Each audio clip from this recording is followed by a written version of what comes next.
Getting feedback on your book is essential, but not all feedback is created equal. The truth is, you're too close to your own story to see it objectively. That's why bringing in outside readers is so important. But do you need a beta reader, a critique partner, an editor, or all of the above? Let's break it down. My name is XP Lovecat, and I'm a professional developmental editor and book coach, and I help writers get their books done. Part of this is knowing how and when to instruct them on when to use what roles at what times throughout the process. So what is a beta reader? A beta reader is like a test audience for your book. They're not analyzing your sentence structure or nitpicking your grammar. Instead, they're reading like a future fan and giving general impressions on things like story flow, so does it feel smooth or clunky? Characters, are they engaging and believable? Pacing, does the story drag or rush in places? Overall engagement, did they stay hooked or were they tempted to put the book down?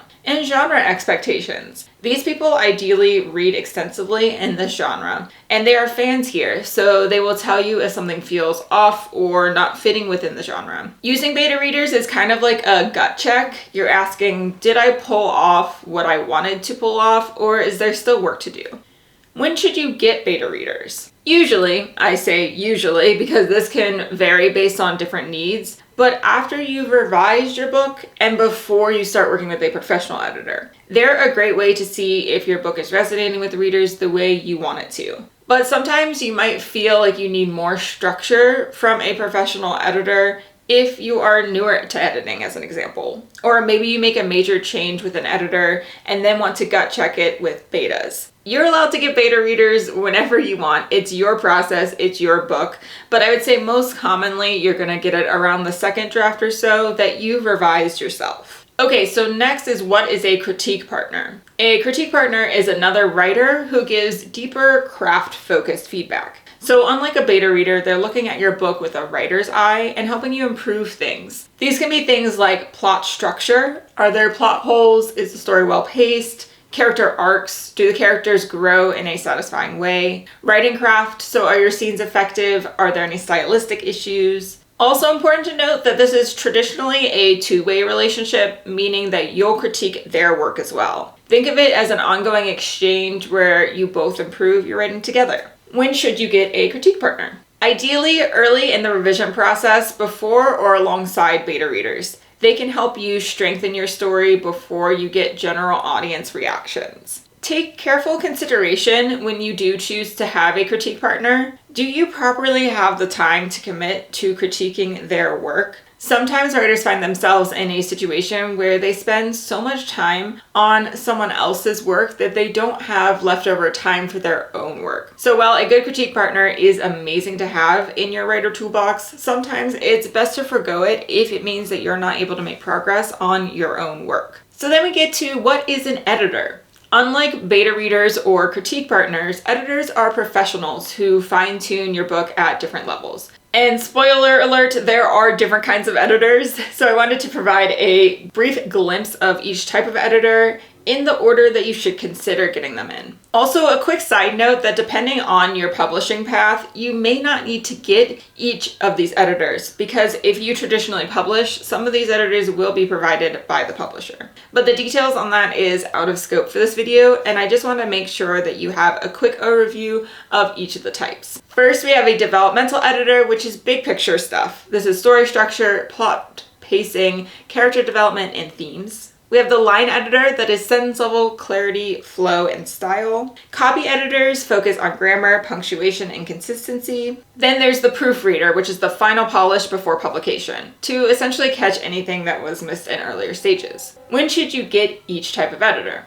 A developmental editor happens early, before you do final revisions. Like beta readers, this kind of editor can come at different stages in the process based on your needs, but generally they come after beta readers. Then we have line and copy editing, which come after you've nailed down the story, and line editing comes first of the two. Proofreading is the very last step before publishing. Okay, so we have beta readers, critique partners, and editors. Which one do you actually need? The short answer is it depends on where you are in the process. If you're working with early drafts, critique partners can help refine your storytelling. If you feel solid about your story, but you need to make sure it's executed well, then you could consider beta readers to give a reader's perspective. But if you're looking for that professional touch, then editors will make sure your book is the best it can be. Bonus section time, sensitivity readers and subject matter experts. These are additional people that may or may not be useful during the process. But sometimes getting feedback isn't just about improving your story, it's about making sure you're handling certain topics with accuracy and respect. That's where sensitivity readers and subject matter experts come in. What is a sensitivity reader? They are someone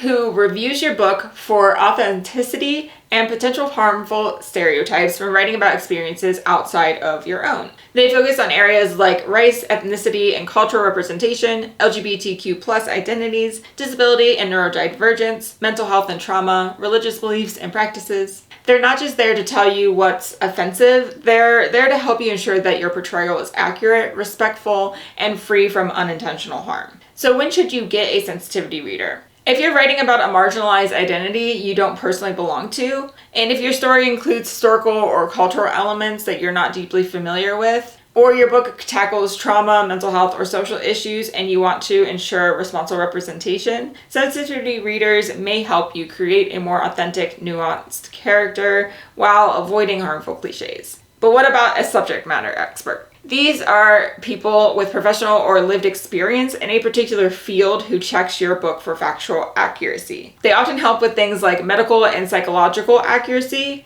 doctors, therapists, or crime scene investigators, that kind of stuff. Legal and law enforcement procedures, so are you getting the courtroom or the police procedures right? Military and combat realism, does your fight scene make sense? Are the weapons and tactics accurate? Or science and technology, are your sci-fi and medical explanations believable? They also do historical accuracy, so like are your period details correct as well? When you should consider getting a subject matter expert is if your book heavily relies on real world knowledge, like a legal thriller or medical drama. It could be helpful if you're writing in a technical or specialized genre where accuracy matters, like hard sci-fi or military fiction. If you're dealing with real events or historical figures, you'll want to avoid misinformation there as well. They will help you ground your story in reality, keeping you from making mistakes that could pull readers out of the experience. So that is part 1 on beta readers. If you found this helpful, don't forget to like, subscribe, and hit that notification bell for more writing tips. Thank you, and look out for the next 2 videos in this series. Happy writing!